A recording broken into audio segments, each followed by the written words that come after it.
Ele tá com carro cinza? Para lá. Carol tem uma moto. O que tem aqui, Gabriele? Grilo? Gabriele, é grilo?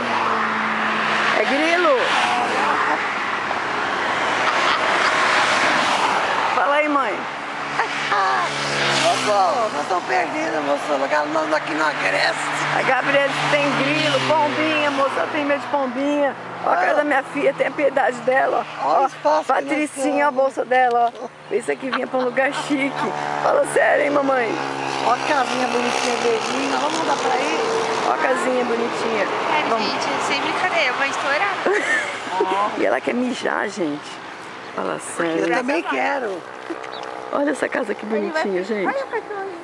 Ai, agora ela viu um cachorro. Ela vai se jogar no meio da estrada por causa do cachorro, gente. O querido já tá cantando. Filha da dela. puta do Ricardo, cadê você, ordinário? Desde as 7 horas me Eu ligando preciso na trocar de parede. roupa. Que o quê? Olha até essa dela. A menina tá Cadê o desmanchando a chapéu? escova. O chapéu! Não. O chapéu! Não, por favor, agora não, gente. Não faz Não tá fácil. É grilo, é chapéu. Nós estamos lascados. Fala aí, mãe. Não perca o próximo capítulo. Vamos da voltar pra Patricinha. casa. Essa, E olha a minha cara, gente. Socorro. essa é uma das primeiras cenas. Aguarde a próxima.